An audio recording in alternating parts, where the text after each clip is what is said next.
शुरुआत करने जा रहा हूं आज की सबसे बड़ी खबर की, और बड़ी खबर यह है कि 24 से पहले 24 का पहला रुझान आ गया है।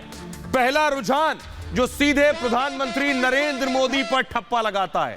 पहला रुझान यह कहता है पीएम मोदी। उस रुझान की जीत के बाद बीजेपी दफ्तर पहुंचे, ये वो तस्वीरें आप देख रहे हैं। उनका ग्रैंड वेलकम हुआ, भव्य स्वागत हुआ। ये जीत ये बताती है, ये जीत ये आप देख रहे हैं प्रधानमंत्री नरेंद्र मोदी जो बीजेपी दफ्तर में थे, उनकी गाड़ी इंतजार कर रही है, प्रस्थान करेंगे बीजेपी हेडक्वार्टर से। ये पीएम मोदी की तस्वीर आप देख रहे हैं। और प्रधानमंत्री नरेंद्र मोदी ने आज यहां पहुंचने के बाद कहा, आपको याद होगा नारे लग रहे थे नॉर्थ ईस्ट चुनाव से पहले, मोदी तेरी कब्र खुदेगी।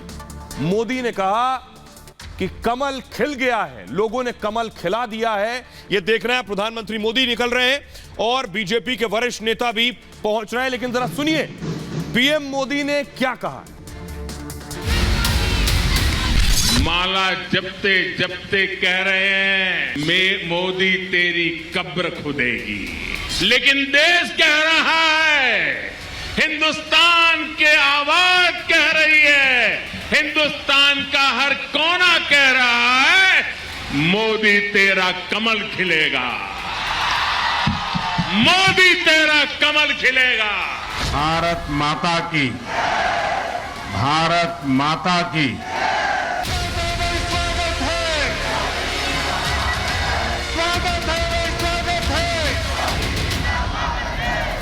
मोदी का कमल खिल गया और नतीजों ने विरोधियों की सियासी कब्र खोद दी।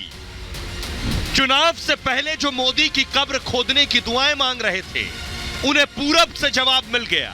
पूरब में मोदी का कमल खिल गया। जब कुछ लोग मोदी की कब्र खोदने की ख्वाहिश कर रहे हैं, जहां मौका पड़ता है कमल खिलता ही जा रहा है, खिलता ही जा रहा है। 3 राज्यों की प्रचंड जीत पर मोदी जी को बहुत बहुत बधाई। हम लोग बहुत उत्साहित हैं। 2024 का आगाज है। उत्तर भारत से ज्यादा पूर्वोत्तर आज हमें सीटें दे रहा है, तो ये तो जश्न का दिन है, ऐतिहासिक दिन है। पूर्वोत्तर में मोदी की जीत 2024 का रुझान है।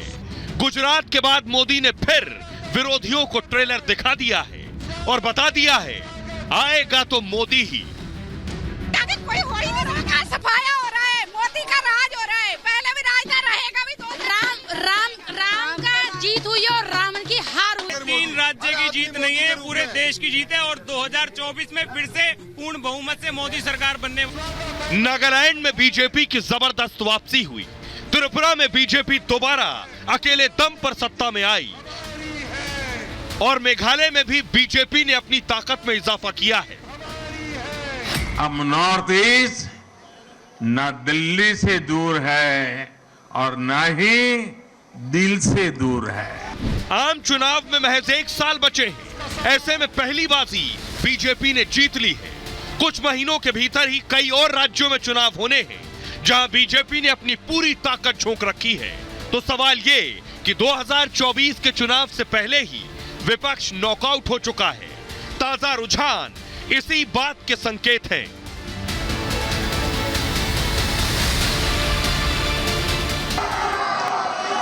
कुछ लोग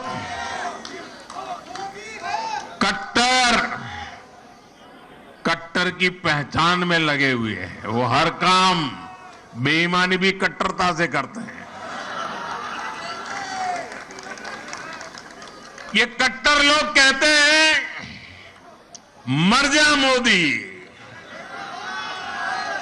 वो कहते हैं मर जा मोदी। देश कह रहे हैं मत जा मोदी, मत जा। तो देश कह रहा है मत जा मोदी, तो मोदी कहां कहां है ये आपको बताने जा रहे हैं। 3 राज्यों के जो नतीजे आए हैं वो क्या इंडिकेट कर रहे हैं, 24 का रुझान हम आपको दिखा रहे हैं। देखिए जरा, सबसे पहले ये तस्वीर मैं आपको दिखा रहा हूं प्रधानमंत्री नरेंद्र मोदी जब नागालैंड गए थे। नागालैंड के नतीजे देखिए जरा। बीजेपी प्लस 37 सीटें, एनपीएफ को 2 सीटें, कांग्रेस को अंडा खाता भी नहीं खुला, अन्य के खाते में है 21। कुल 60 सीटें हैं और बहुमत के लिए चाहिए 31, यानी बीजेपी के पास नागालैंड में बहुमत है। अगला राज्य देखिए, यह त्रिपुरा की तस्वीर देख रहे हैं प्रधानमंत्री मोदी। त्रिपुरा में बीजेपी प्लस 34 सीटें, सीपीआईएम 14 सीटें, टीएमपी 12 सीटें और अन्य 0। कुल सीटें यहां भी 60, बहुमत के लिए 31। त्रिपुरा में भी बीजेपी की सरकार। और यह है मेघालय में मोदी का अंदाज। कुल 59 सीटें, 30 में बहुमत है। NPP 25 seat, BJP plus 3, TMC 5, Congress 4 और अन्य 21। यहां बीजेपी को बहुमत नहीं है, लेकिन आपको जानकर ताज्जुब होगा कि बीजेपी यहां सरकार बनाएगी। मेघालय में बीजेपी की सरकार बनेगी। ये मैं क्यों कह रहा हूं, आइए उसकी एक वानगी आपको दिखाने जा रहा हूं कि मेघालय में भी बीजेपी की सरकार बनने वाली है। खुद असम के मुख्यमंत्री हिमंता बिस्वा शर्मा ने मुहर लगाई है। हिमंता बिस्वा शर्मा ने कुछ वक्त पहले ट्वीट किया, उन्होंने लिखा, राष्ट्रीय अध्यक्ष श्री जेपी नड्डा जी ने मेघालय में अगली सरकार बनाने में नेशनल पीपल्स पार्टी के समर्थन के लिए यानी बीजेपी की राज्य इकाई को सलाह दी है। और इससे पहले एनपीपी नेता और सीएम कोनार्ड संगमा ने अमित शाह से फोन पर बात की है और उनसे समर्थन और आशीर्वाद मांगा है। यानी त्रिपुरा में भी बीजेपी की सरकार होगी, नागालैंड में भी बीजेपी की सरकार होगी और मेघालय में भी बीजेपी की सरकार होगी। यानी मोदी जो फैक्टर है वो हर जगह काम कर रहा है और विरोधी जो मोदी के कब्र में जाने की दुआएं मांग रहे थे, उनकी अपनी राजनीतिक कब्र खुद गई है। 3 राज्य के रिजल्ट बता रहे हैं, लोग क्या कहने सुनिए। कब्र तो उनकी खुद चुकी है, कांग्रेसियों की कब्र पूरी खुद चुकी है। अब तो मोदी ही मोदी है, मोदी ही आएगा।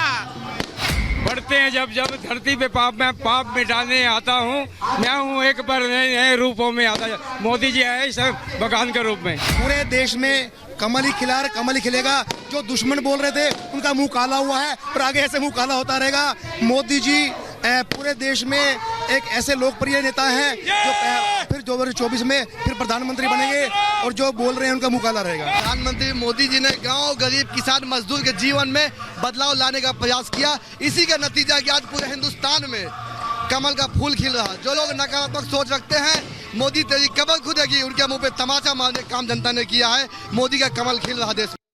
अब जरा देखिए, 5 साल तक बीजेपी की सरकार रही, 5 साल बाद एंटी इनकम्बेंसी नहीं है, यानी सत्ता विरोधी लहर नहीं रही। यह मैं क्यों कह रहा हूं, इस जरिए से जरा देखिए, यह मैं आपको दिखाने जा रहा हूं। सबसे पहले देखिए त्रिपुरा, 2018 में 35 सीटें थीं, 23 में, आज चुनाव के नतीजों में 34 सीटें बीजेपी प्लस। नागालैंड में 2018 में 30 सीटें थीं, 23 में 37 सीटें हो गई हैं, सीटें बढ़ गई हैं। मेघालय में 2 सीटें थीं, 2 से 3 पर पहुंच गए हैं। सत्ता विरोधी लहर नहीं दिखी। ये रिजल्ट, ये नतीजे यही बता रहे हैं, यहां सत्ता विरोधी लहर नहीं है। लेकिन कुछ लोग ऐसे भी थे जो कह रहे थे वो झंडा गाड़ देंगे, वो तीर मारने जा रहे थे, वो बड़ी बड़ी सभाएं करने का दावा कर रहे थे और बहुत बड़ी बड़ी यात्राएं भी कर रहे थे। तस्वीर दिखाता हूं, ये आप देख रहे हैं, राहुल गांधी मेघालय गए थे। राहुल गांधी मेघालय कब गए? भारत जोड़ो यात्रा के बाद। दाढ़ी बड़ी आप देख रहे हैं, ये वो कैंपेन। अगली तस्वीर दिखाइए। राहुल भारत जोड़ो यात्रा के बाद उन्हें लग रहा था कि वो सबका सफाया कर देंगे, लेकिन नतीजे आपके सामने। राहुल मेघालय गए, रैली की। अब जरा कांग्रेस का रिपोर्ट कार्ड मैं आपको दिखाता हूं। कांग्रेस का रिपोर्ट कार्ड आपको बता देगा कि राहुल की जो भारत जोड़ो यात्रा थी, गुजरात में आपने देख लिया क्या हुआ। भारत जोड़ो यात्रा का केवल सोशल मीडिया पर माहौल है या जमीन पर भी कुछ है, यह मैं आपको दिखाने जा रहा हूं। यह देखिए जरा, स्थिति यह है, भारत जोड़ो यात्रा का कोई असर नहीं दिखा मेघालय में। पूर्वोत्तर से साफ हो गई राहुल की कांग्रेस। 3 राज्यों में चुनाव, किसी में सत्ता नहीं मिली। त्रिपुरा में कांग्रेस को एक भी सीट नसीब नहीं हुई। 2 राज्यों में जैसे तैसे कांग्रेस को कुछ सीटें मिली हैं। राहुल गांधी ने मेघालय में चुनाव प्रचार भी किया था, लेकिन मेघालय में कांग्रेस को सिर्फ 4 सीटें मिली, सिर्फ 4 सीटें। इसलिए हैरत की बात है, राहुल को फिर से बैठकर मंथन, चिंतन, मनन करना होगा, क्योंकि 18 में थी 21 सीटें, 21 से गिरकर कहां आ गए? 4 सीट। यह भारत जोड़ो यात्रा के बाद का रिपोर्ट कार्ड है राहुल का। जबकि राहुल ने भारत जोड़ो यात्रा के दौरान ही रैली की मेघालय में। राहुल ने करीब 4000 किलोमीटर की भारत जोड़ो यात्रा की, 12 राज्यों 2 केंद्र शासित प्रदेशों में पैदल मार्च निकाला, कैम्ब्रिज में भी जाकर भाषण दे रहे हैं, लेकिन पार्टी का हिला भी नहीं पा रहे हैं कि शायद कुछ वोट निकल आए।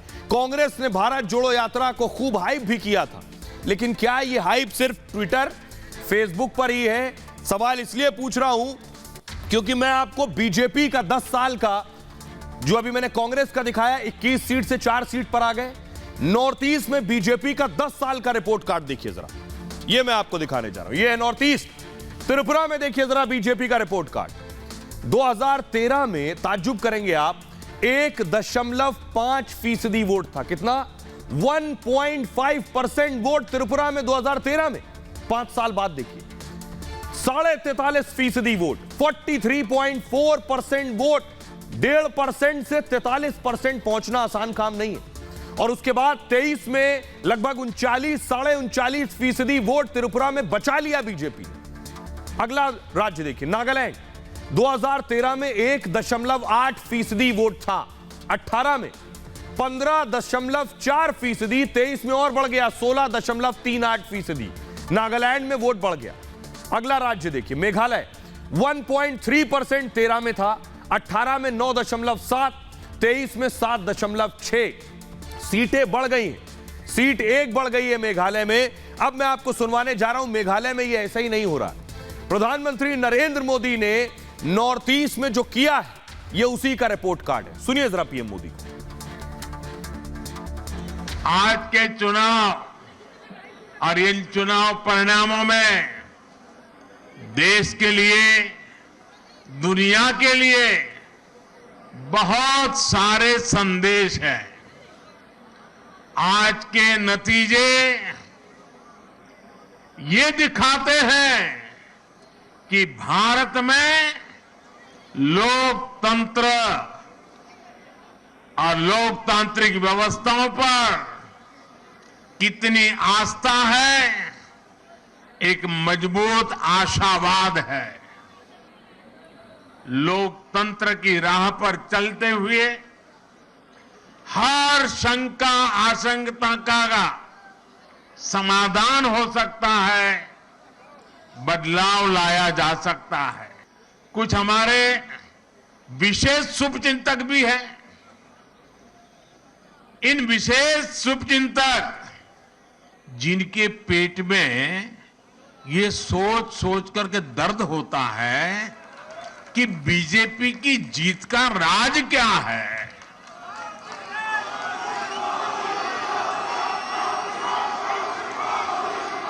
साथियों, मैं ज्यादा तो टीवी देख नहीं पाता हूं, लेकिन मुझे लगता है कि शायद अब तक मैंने देखा नहीं है कि ईवीएम पर कोई गाली पड़नी शुरू हुई है कि नहीं हुई है। मोदी पूछ रहे हैं ईवीएम को गाली पड़नी शुरू हुई है नहीं हुई है। वो गैंग जब हारता है तो ईवीएम को गाली देता है, लेकिन ईवीएम को गाली देने से काम नहीं होगा, काम करने से काम होगा। मोदी ने क्या किया पूर्वोत्तर में, ये आपको बताता हूं। क्यों वोट मिल रहे हैं? बेवजह नहीं मिल रहे हैं। पूर्वोत्तर के साथ सौतेला व्यवहार पहले होता आया, लेकिन पीएम मोदी ने इस परंपरा को बदला है। सत्ता में आने के बाद पूर्वोत्तर पर फोकस किया उन्होंने। 2014 से अब तक मोदी 50 बार पूर्वोत्तर जा चुके हैं। दूसरा कौन सा नेता कब पूर्वोत्तर गया, किस पार्टी का नेता बिना चुनाव पूर्वोत्तर गया, शायद ही आपको पता हो। मोदी मंत्रिमंडल के साथी भी लगातार दौरे करते हैं। उन्होंने पूर्वोत्तर के लिए अलग से जिम्मेदारी दे रखी है। मोदी ने पूर्वोत्तर में शांति और विकास पर जोर दिया। पूर्वोत्तर के राज्यों में हिंसा होती थी, वो हिंसा 75% कम हो गई है।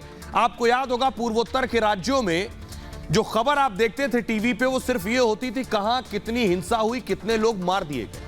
आज उस हिंसा में 75% की कमी आई।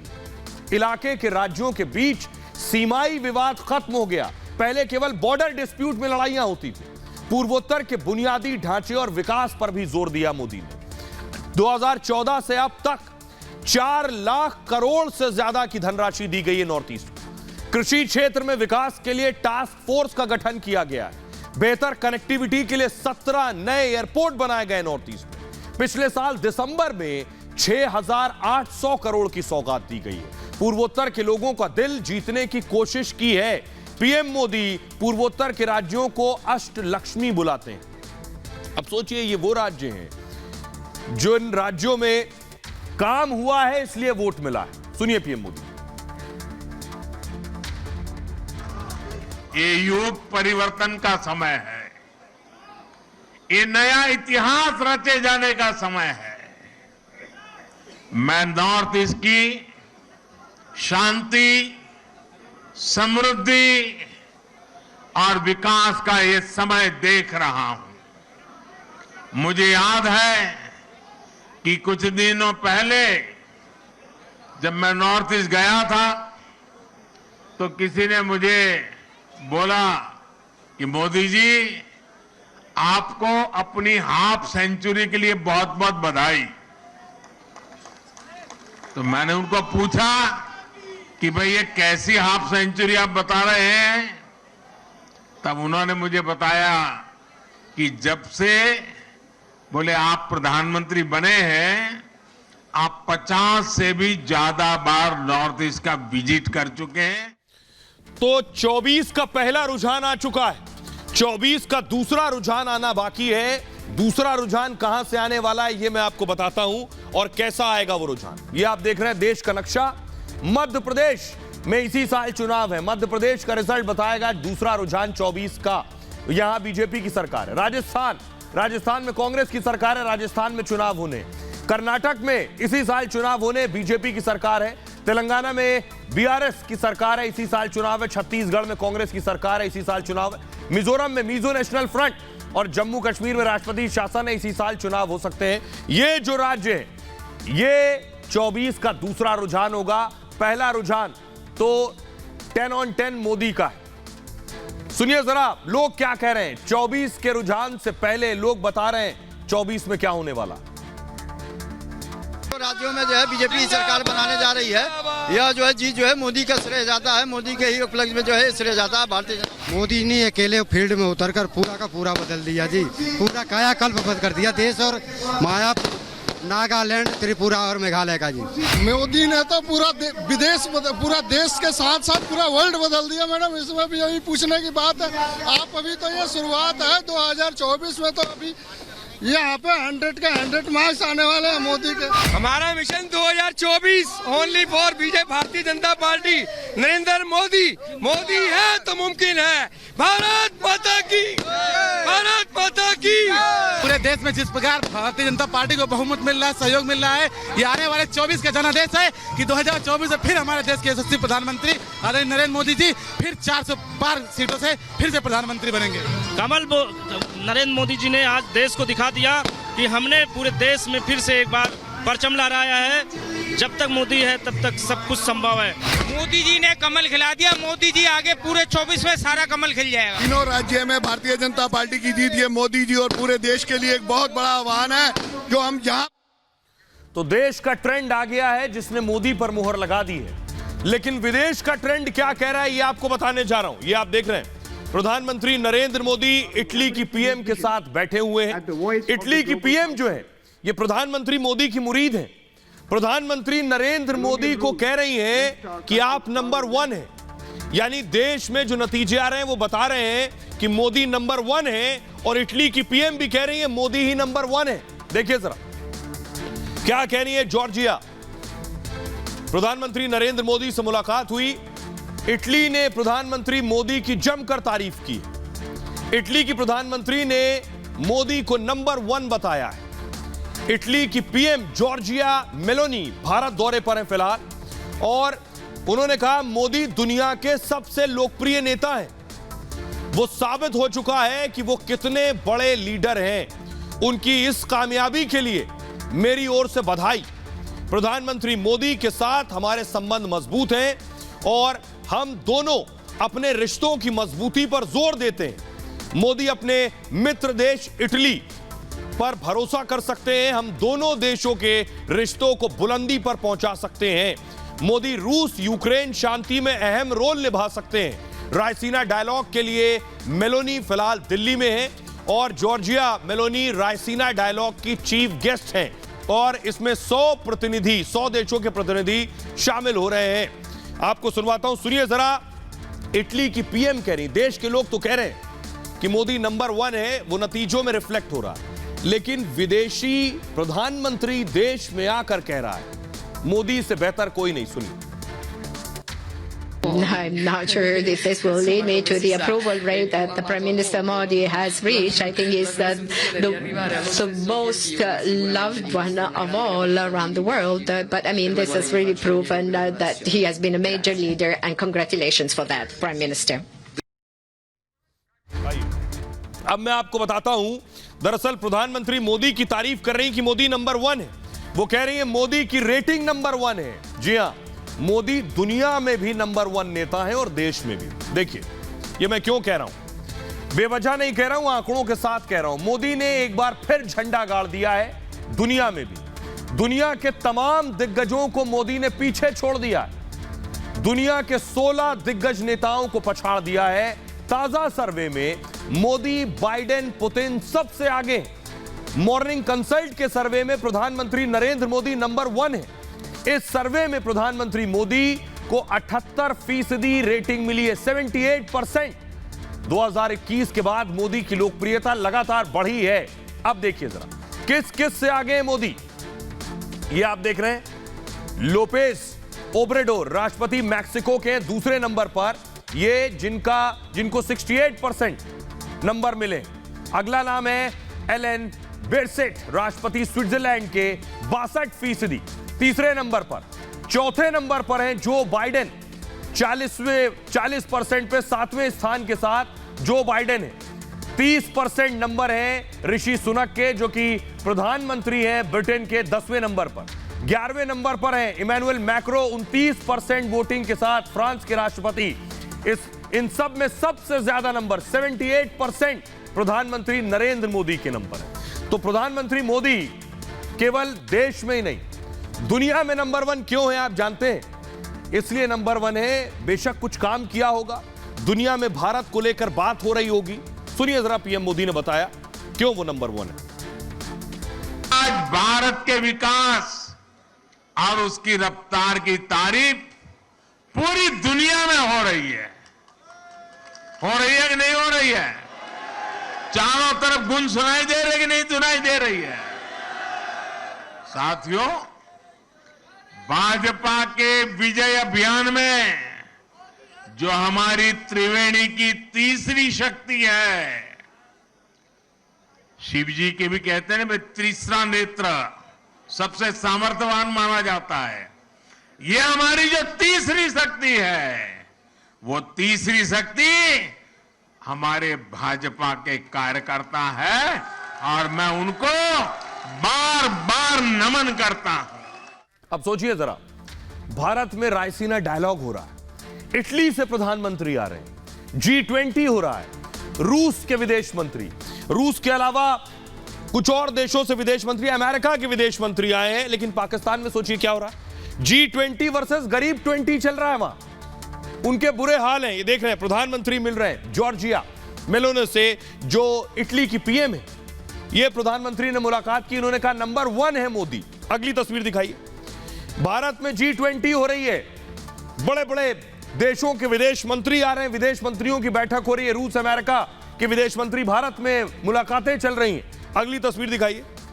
यहां इनसे कोई मिलने को तैयार नहीं है, सबने हाथ जोड़ लिए, न देश में लैंड कर रहे हैं, न फोन उठा रहे हैं, न बात कर रहे हैं। यह है पड़ोसी मुल्क का हाल। अब सोचिए जरा, आपने देख लिया इस वक्त पाकिस्तान के लोगों का हाल यह है कि भारत की ये तस्वीरें पाकिस्तानियों को मुंह चढ़ा रही हैं। सुनिए जरा क्या कह रहे हैं ये G20 और रायसीना डायलॉग की तस्वीरें देखकर। वो समझता ही कुछ नहीं हमें। हम यहाँ पे चूरन बेचते हैं, इंडिया और पाकिस्तान का जो है ना, वो हमें कुछ नहीं समझता, वो हमें भिखारी समझते हैं।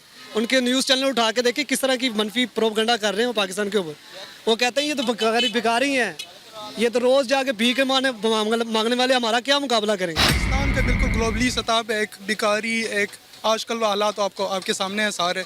हम IMF के सामने, वर्ल्ड बैंक के सामने कर्जे ही ले रहे हैं और हमारी कोई वो वैल्यू नहीं है इस तरह इंटरनेशनल कॉन्फ्रेंस में जाने की और बात करने की। लेकिन हम वहाँ बात क्या करेंगे? वहाँ पे जो बातें होनी है, जो टॉपिक्स वहाँ पे डिस्कस होने, हमारी वहाँ पे कोई वैल्यू नहीं है। हमने वहाँ पे भी जाके भीख ही मांगनी है। हमारे तो ऐसे ही सरबराह हैं और हुक्मरान यही मुसलत है। तो G20 में भी आवाम ने नहीं जाना, सियासतदानों नहीं जाना है, उन्होंने अपनी हरकतें वहाँ पे दिखानी। किस मुँह से जाता है? मैं मुझे आप ये बताना, किस मुँह से जाता?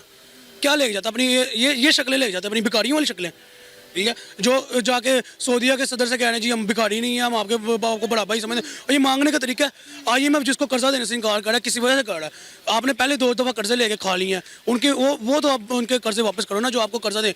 मेन इशू बीच में ये है कि सबको पता है इस टाइम पाकिस्तान जो है ना, वो खाऊ बना हुआ है, डकैत बना हुआ है, चोर बना हुआ है, ठीक है? जो कि हमारे पाकिस्तान के ऊपर लेबल नहीं आना चाहिए, जो कि आना चाहिए लेबल हमारे हुक्मरानों के मत्थे पे, ठीक है? कि यार ये हुक्मरान ऐसा है।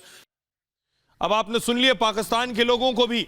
अब आपको बताता हूं, सोचिए भारत में G20 हो रहा है, वहां गरीब G20 हो रहा है। पाकिस्तान के लोगों को सुन लिया स्थिति। अब मैं आपको बता रहा हूं ये क्यों कह रहा हूं। ये देख रहे हैं आप शहबाज शरीफ की हालत, और ये भारत में बड़े बड़े समिट्स हो रहे हैं। दक्षिण एशिया में पहली बार G20 समिट हो रहा है। भारत ग्लोबल समिट का आयोजन कर रहा है। मोदी की लोकप्रियता का डंका दुनिया में बज रहा है। आर्थिक सम्मेलन में दुनिया भर की महाशक्तियां शामिल हो रही हैं। बांग्लादेश, नेपाल जैसे छोटे देश भी सोचिए भारत में हैं, लेकिन पाकिस्तान को न्योता नहीं दिया गया। यानी कंगाल पाकिस्तान को ग्लोबल मंच पर भी जगह नहीं दी जा रही। कर्ज से बेहाल पाकिस्तान को एक और झटका लगा है। अंतर्राष्ट्रीय मुद्रा कोष यानी IMF भी कर्ज देने को तैयार नहीं है। IMF ने कहा था अपने यहां टैक्स बढ़ा दो, इन्होंने बढ़ा दिया, उनकी सारी शर्तें मान ली। अब वो कह रहे हैं कर्जा फिर भी नहीं देंगे। पाकिस्तान IMF से $1.2 अरब का कर्जा मांग रहा। IMF की टीम पिछले महीने पाकिस्तान का दौरा किया था। पाकिस्तान पर कई कड़ी शर्तें भी लगा दी। शाहबाज सरकार ने IMF की शर्तें मान भी ली कि कुछ तो पैसा मिलेगा। पाकिस्तान में टैक्स और पेट्रोल के दाम में इजाफा भी कर दिया। इसके बाद अब IMF कर्ज नहीं दे रहा है। यानी इन्होंने अपने यहां सब कुछ कर लिया, फिर भी वो कर्ज देने से मना कर रहा है। खराब रिकॉर्ड पाकिस्तान के लिए मुश्किल बन गया है। यानी कर्ज ना चुका पाने की वजह से कोई पैसा नहीं दे रहा है। IMF के कर्ज ना देने से पाकिस्तान बौखलाया हुआ है। पाकिस्तान के अधिकारी IMF पर खींच उतार रहे हैं, कह रहे हैं नई शर्त लगाने के बाद अब IMF का मन बदल रहा है। हम IMF के मेंबर पर हमारे साथ भिखारियों जैसा बर्ताव कर रहा है। वो भिखारी समझते हो तो IMF की सदस्यता खत्म कर दो।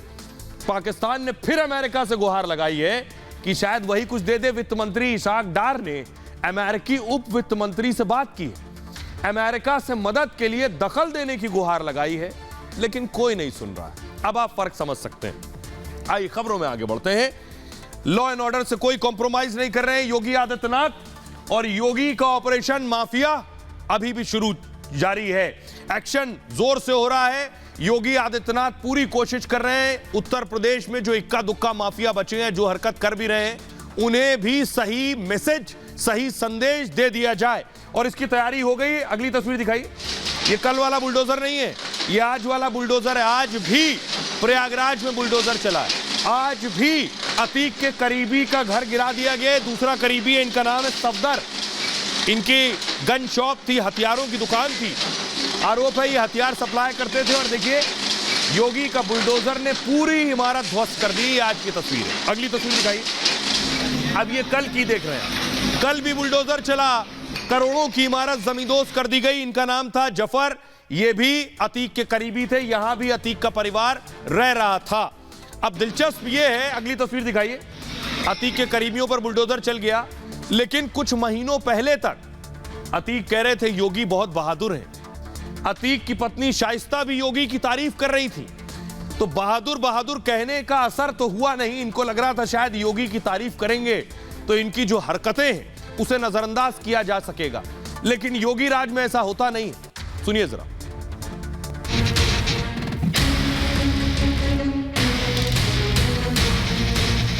योगी आदित्यनाथ एक बहुत बहादुर मुख्यमंत्री है, ईमानदार है, ईमानदार है, ईमानदार है। कभी अतीक योगी आदित्यनाथ की तारीफ में कसीदे पढ़ रहे थे, योगी की बहादुरी की बात कर रहे थे, लेकिन अपराधी की तारीफ से योगी के एक्शन पर कोई फर्क नहीं पड़ता। योगी आदित्यनाथ एक बहुत बहादुर मुख्यमंत्री है, ईमानदार है, ईमानदार है, ईमानदार है। योगी के राज में जो कानून को हाथ मिलेगा वो तारीफों से भी बख्शा नहीं जा सकता। अतीक ही नहीं, उनकी पत्नी शाइस्ता भी योगी योगी कर रही थी। वो बहादुर है, ईमानदार है। हमने उनके मुंह से कई बार सुन चुके हैं। हम अहमदाबाद जाते थे तो उनके मुंह से कई बार सुन चुके हैं। वो उनके साथ पार्लियामेंट में रह चुके हैं। ईमानदार भी हैं, बहादुर भी हैं। और हम ये जानते हैं कि अगर मुख्यमंत्री को ये बात पता चली तो वो इंसाफ जरूर करेंगे। उमेश की हत्या के बाद से अब बाबा का बुलडोजर भी चल रहा है और बाबा का एनकाउंटर भी। आइए अब मैं आपको बताने जा रहा हूं, बेशक तारीफ में कसीदे पढ़ लिए हो लेकिन बुलडोजर फिर भी चला। आज भी बुलडोजर चला। आज देखिए कहां चला, क्यों चला बुलडोजर। ये आप देख रहे हैं योगी आदित्यनाथ बुलडोजर एक्शन पर नजर रखे हुए थे। अतीक के एक और करीबी का घर जमींदोज कर दिया गया। सफदर अली के मकान को बुलडोजर ने मिट्टी में मिला दिया और इसको योगी आदित्यनाथ देख भी रहे। धूमनगंज के चकिया में था सफदर अली का मकान और प्रयागराज विकास प्राधिकरण ने कुछ घंटे में ही पूरा मकान गिरा दिया। बिना नक्शा पास कराए सफदर ने यह घर बनाया था। नोटिस का जवाब नहीं दिया तो प्रयागराज डेवलपमेंट अथॉरिटी ने घर गिरा दिया। 28 फरवरी को बुलडोजर एक्शन का फैसला लिया गया। 2 दिन बाद बुलडोजर चलाकर मकान गिरा दिया गया। उमेश पाल की हत्या के बाद शूटरों के यहां ठहरने का दावा है कि इस घर में शूटर आकर ठहरे थे। हत्या के बाद सफदर के घर में रात को रुके थे शूटर। जॉनसनगंज इलाके में सफदर की हथियारों की दुकान है। एसएसए गन हाउस के नाम से यह दुकान चलाता था जिसका घर गिराया गया। सफदर पर अतीक गैंग को हथियार सप्लाई करने का आरोप है। मकान को ध्वस्त करने से पहले सारा सामान बाहर निकाला गया। मकान का बिजली कनेक्शन काट दिया गया। उससे पहले चकिया में 200 वर्ग गज में बना था यह आलीशान मकान और मकान की कीमत लगभग 3 करोड़ रुपए बताई जा रही है। जेसीबी, 3 जेसीबी और एक पोकलैंड ने खंडर में इसे तब्दील कर दिया। कल अतीक के गुर्गे जफर के घर बुलडोजर चला था और अतीक का परिवार यहां किराए पर रहता था जो कल बुलडोजर चला। अब मैं आपको सुनवाता हूं, सुनिए जरा क्या कुछ कह रहे हैं योगी के मंत्री। योगी सरकार की 2 प्राथमिकताएं, नंबर 1 विकास करना और जनता को सुरक्षा देना और अपराध मुक्त उत्तर प्रदेश बना दिया है। और इसलिए जो कहा गया है बिल्कुल सच कहा गया है। समाजवादी पार्टी सरकार एक जिले में एक अपराधी दिया करती थी जो पूरा साम्राज्य चलाता था। अब भारतीय जनता पार्टी की सरकार एक जिले में एक उत्पादन देने का काम, एक उद्योग लगाने का काम कर रही है। समाजवादी पार्टी ने जिस ढंग से हर डिस्ट्रिक्ट में माफियाओं को पुष्पित पल्लवित किया था, माननीय मुख्यमंत्री जी ने रखा है और इसमें हम प्रयागराज की घटना में किसी को बख्शेंगे नहीं, कड़ी से कड़ी कार्रवाई होगी। तो अतीक का खेल पूरी तरह से खत्म हो गया। अतीक के पास अब कुछ नहीं बचा। उनका पूरी दुकान योगी आदित्यनाथ ने बंद कर दी है। देखिए जरा कैसे क्या क्या एक्शन हुआ अब तक अतीक पर। योगी ने अतीक के किले को ध्वस्त कर दिया। 6 साल में अतीक के खिलाफ बड़े पैमाने पर कार्रवाई हुई है। अतीक और करीबियों पर बुलडोजर चल रहा है। 570 करोड़ से ज्यादा की संपत्ति ध्वस्त हो चुकी है। 150 करोड़ से ज्यादा से संपत्ति कुर्क हो गई है। अतीक की करीब 50 अवैध निर्माण जमींदोज हो गए। अतीक के करीबियों के खिलाफ भी एक्शन हो रहा है। 2021 में मनी लॉन्ड्रिंग का केस दर्ज हुआ था अतीक पर। अतीक अभी साबरमती जेल में बंद है। अतीक का 2 बेटे जेल में बंद हैं और अतीक का एक बेटा असद फरार चल रहा है। अतीक की पत्नी शाइस्ता परवीन भी फरार चल रही हैं। 62 साल के अतीक अहमद पर शिकंजा कस गया। उमेश पाल मर्डर केस में यूपी लाने की तैयारी है। प्रयागराज शूटआउट में अतीक का परिवार फंस चुका है। एफआईआर में अतीक के साथ बेटे और पत्नी का भी नाम आ गया है। अतीक का बेटा असद सरेंडर कर सकता है और माफिया अतीक को एनकाउंटर का डर भी सता रहा है। जेल ट्रांसफर को लेकर सुप्रीम कोर्ट में अतीक ने याचिका लगाई है। याचिका में गुजरात जेल से यूपी ना भेजने की मांग की है। सुप्रीम कोर्ट से जल्द याचिका पर सुनवाई की मांग की थी। अब 17 मार्च को सुप्रीम कोर्ट में याचिका पर सुनवाई होगी। योगी आदित्यनाथ आज विधान परिषद में भी गरजे। सुनिए जरा क्या कहा उन्होंने। हम यहाँ पे वो सुदैव कुटुंबकम की बात कर रहे हैं। प्रधानमंत्री मोदी जी के नेतृत्व में दुनिया का भारत पे संदेश पहुंच रहा है। खबर जाति की बात कर रहे हैं। जब हम ग्लोबल इन्वेस्टर समिट की बात कर रहे थे तो वह जाति की बात कर रहे थे, जब हम G20 की समिट की बात कर रहे थे, तब वह जाति की बात कर रहे थे। बहुत अच्छी बात कही है। एक बड़े विद्वान ने कहा कि समस्या का समाधान इस पर निर्भर करता है कि आपका सलाहकार कौन है। दुर्योधन का सलाहकार शकुनी था और अर्जुन का कृष्ण था। परिणाम सब शकुनी को पालेंगे तो सत्यानाश होना ही होना है। और यह दृश्य अगर विपक्ष समझ पाएगा तो संभवतः कुछ सद्बुद्धि आए कि आप ओडीओपी तो नहीं दे पाए, लेकिन वन डिस्ट्रिक्ट वन माफिया जरूर दे दिए थे। वन डिस्ट्रिक्ट वन माफिया, कौन जिला ऐसा नहीं था जिसमें एक नया माफिया न खड़ा हुआ? आपका कौन जिला था? योगी सही कह रहे हैं, इसलिए योगी ने किन किन माफियाओं पर अब तक एक्शन लिया है ये आपको बताता हूं। उत्तर प्रदेश में बहुत से माफिया थे, बिहार से जुदा हाल नहीं था एक दौर में। देखिए जरा यूपी के माफियाओं का हाल। सबसे पहले मुख्तार अंसारी की अवैध संपत्तियों पर योगी ने बुलडोजर चलाया। मुख्तार अंसारी करीब 400 करोड़ की संपत्ति पर बुलडोजर चल चुका है। मऊ, गाजीपुर, वाराणसी में बुलडोजर चला है। आजमगढ़, प्रयागराज, कौशांबी में भी कार्रवाई हुई है। मुख्तार पर गैंगस्टर एक्ट समेत 60 केस दर्ज है। बांदा जेल में बंद है माफिया मुख्तार अंसारी। अगला नाम है सुंदर भाटी। नोएडा में सुंदर भाटी की प्रॉपर्टी पर योगी ने कार्रवाई की। करीब 64 करोड़ की संपत्ति जब्त की गई है। सुंदर भाटी पर 50 केस दर्ज हैं। अगला नाम है ब्रजेश कुमार सिंह, वाराणसी। बाहुबली ब्रजेश सिंह के खिलाफ भी कार्रवाई की योगी ने। 17 साल तक वाराणसी जेल में रहा। हत्या सहित कई मामले दर्ज थे और सबूतों के अभाव में कई मामलों में छूटा भी। खान मुबारक, अंबेडकर नगर के गैंगस्टर खान मुबारक, करीब 18 करोड़ की संपत्ति पर इनके बुलडोजर चला। ये माफियाओं पर योगी का एक्शन हुआ है। अब मैं आपको सुनवाता हूं, सुनिए जरा उत्तर प्रदेश के लोग मानते हैं, क्या कहते हैं। योगी ने माफियाओं पर एक्शन लिया है या नहीं, सुनिए।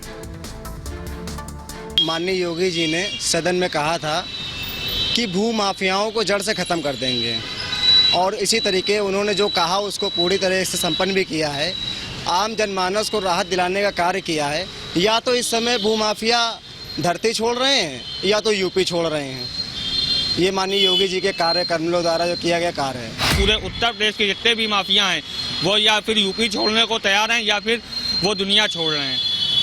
ऐसा ही कार्य सराहनीय कार्य योगी जी के द्वारा चल रहा है और आने वाले समय में यूपी माफिया मुक्त प्रदेश कहलाएगा, जिसमें यूपी में युवाओं के लिए रोजगार और सुनहरे अवसर प्राप्त होंगे। योगी जी ने माफियाओं को मिट्टी पर मिलाया, इससे माफियाओं के पेट में जितना दर्द हो रहा है उतना ही ज़्यादा गरीबों के घर में खुशियाँ हो रही हैं, क्योंकि जितना इन लोगों ने लूटपाट और विपक्षी सरकारों में किया था उससे बहुत लोग गरीब सड़क पर आ गया था।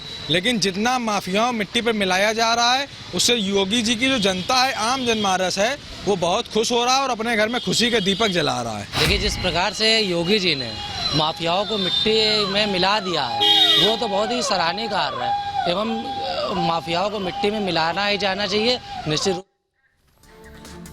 यूपी के लोगों को सुन लिया। अब आपको एक दिलचस्प बाबा से मिलवाने जा रहा हूं मैं। ऐसा बाबा जो भारत से भागकर अपना देश बना चुका है, अपना देश, उस बाबा से मिलवाऊंगा। यूएन पहुंच गए भगोड़े बाबा का मुल्क। ये है बाबा नित्यानंद और इनका अपना देश भी है, इन्होंने देश बना लिया। ये है नित्यानंद, भारत से भागे हैं, रेप का आरोप था, अपना देश बना लिया, उसका नाम रखा है कैलासा। इनको पुलिस ढूंढ रही भारत की। ये अपना देश बना चुके हैं और न सिर्फ देश बनाया, इनका देश की तस्वीर दिखाते हैं। अगली तस्वीर दिखाइए।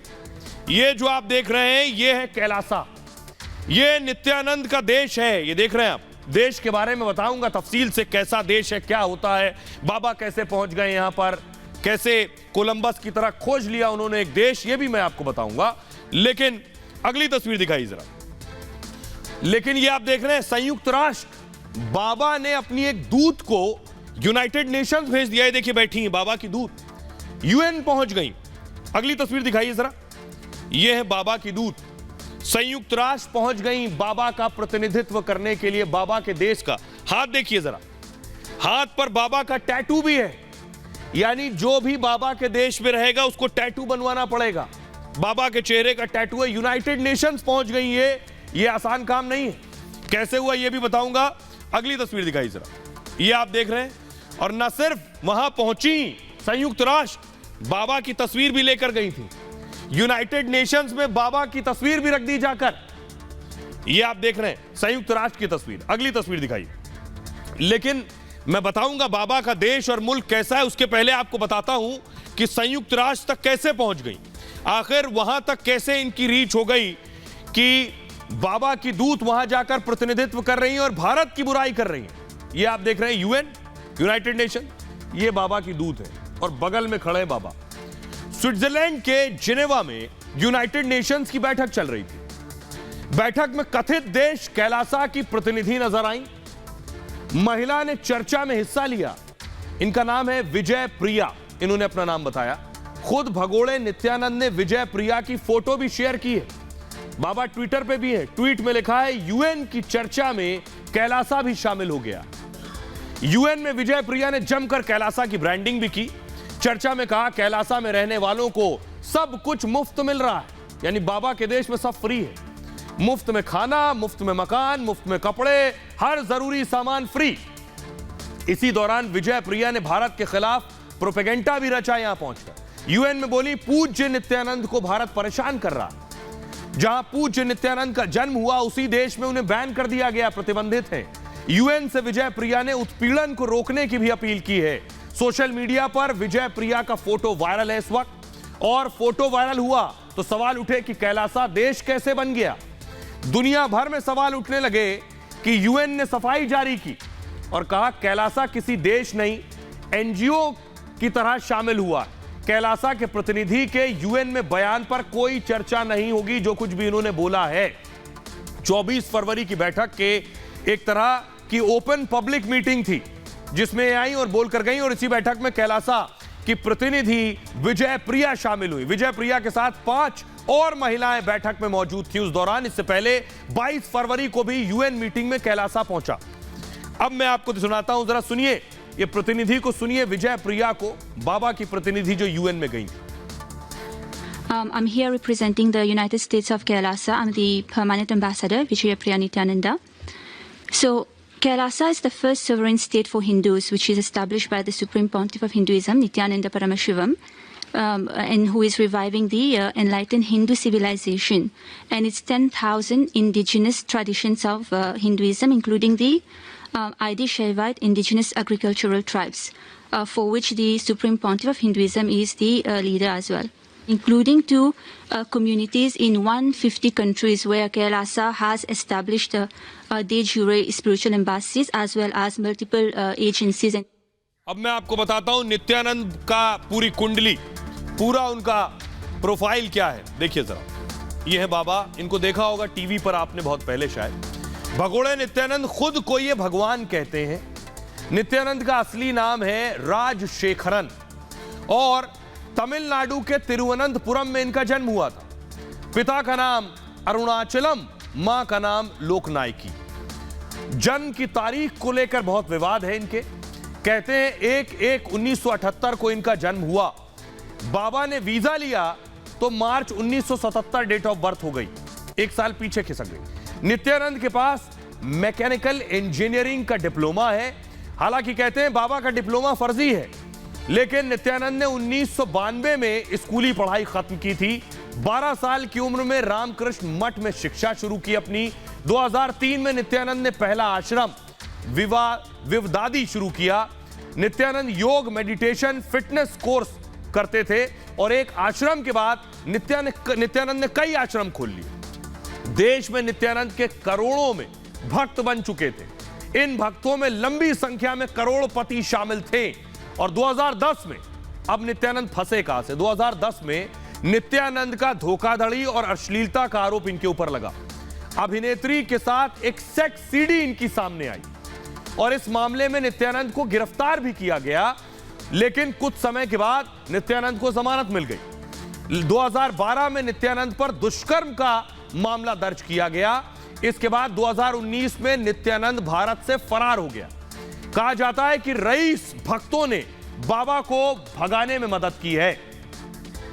अब मैं आपको दिखाता हूं बाबा का जो शहर है, जो देश है, वो कैसा दिखता है। ये आप देख रहे हैं, ये बाबा है अपने देश में। ये तस्वीरें जो आप देख रहे हैं, भव्य टापू, ये बताया जा रहा है, ऐसा दावा है, ये बाबा का देश है, बाबा यहां रहते हैं। और इस देश में, अगली तस्वीर दिखाई जरा, ये बाबा को देख रहे हैं, ये बाबा अपने देश में हैं और ये उनके देश की कुछ तस्वीरें आप देख रहे हैं। और जो देश में रहने वाले लोग हैं उनको आप देख रहे हैं। अगली तस्वीर दिखाइए जरा। अगला मैं आपको बताता हूं बाबा का झंडा कौन सा है, ये मैं दिखाता हूं। ये आप देख रहे हैं, ये है बाबा के देश का झंडा, जिसमें बाबा की तस्वीर है, नंदी है और नंदी का रुख देखिए तो बाबा की तरफ है, त्रिशूल भी है इस झंडे में। ये है बाबा का झंडा।